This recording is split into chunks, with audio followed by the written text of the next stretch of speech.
how can you be bold and courageous and make progress towards what's most important for you in your life and in your work? In this episode, I'm going to break down some of the core principles around how you can build courage, and the courage is a muscle that you can strengthen. One of the core steps when it comes to building courage begins with proactivity. This is a notion that comes from Stephen Covey, The 7 Habits of Highly Effective People, and the first habit is be proactive. And the idea here is to take ownership, which means choose your response to life circumstances. So this is shifting from an external perspective to an internal perspective. How do you respond to external circumstances? That's the first part of being proactive. And the second part is to take initiatives. And this is where courage comes in. Because when we are scared, when we are in a victim mindset, when we don't take ownership, when we're feeling stuck, often we lack the courage to take these bold steps. So what can we do in that moment when you may be feeling a bit stuck, a bit paralyzed? Maybe you've lacked a bit of self-trust because you haven't seen yourself progressing. What can you do to take those bold, courageous moves? You start small. You start with a very small step, something that's slightly outside of your comfort zone, and you train yourself. You train by just doing one little thing. You track that progress.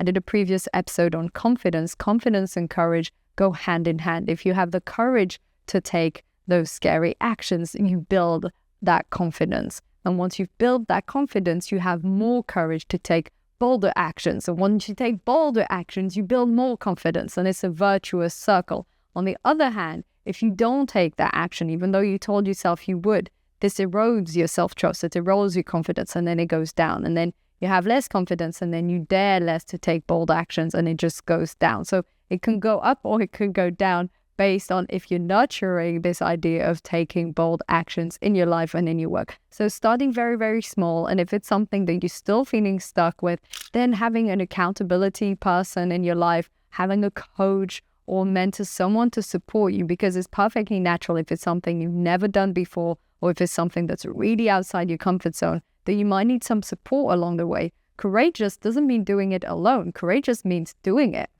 Regardless of if you've had support or if you're on your own or if it's something really small to begin with, courage is just the action that you're taking in spite of fear.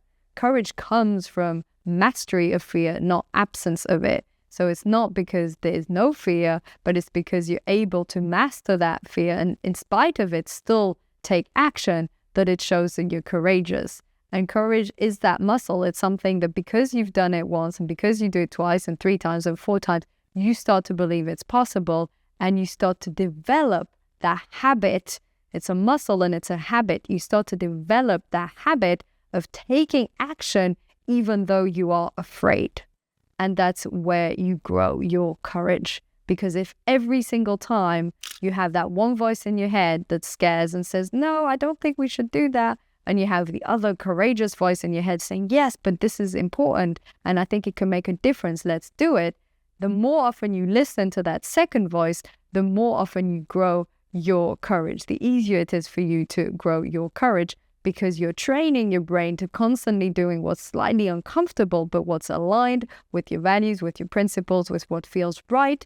And then because you're doing that, you get into the habit of doing it more often, and it also feels good. It's scary on the moment, but afterwards it's a relief. If we take an example of a challenging conversation, there might be a conversation that you need to have right now in your life, whether it's with a team member or somebody in your personal life, and you know you need to tackle this conversation, but it's scary. You're afraid of their reaction. You don't know how to manage it well, and so you have this initial blockage. If you just stay and don't have that conversation for months, it's a burden. It's a weight. Maybe it's not as scary because you're not doing it, but it's depressing or upsetting, and it gets in the way. Now, on the other hand, if you're just able to do it, whether it's small steps, maybe with some support, maybe initially just partly having that conversation, then building up towards it, whatever it is. But then once you've had that conversation, it's a relief and it feels so much better.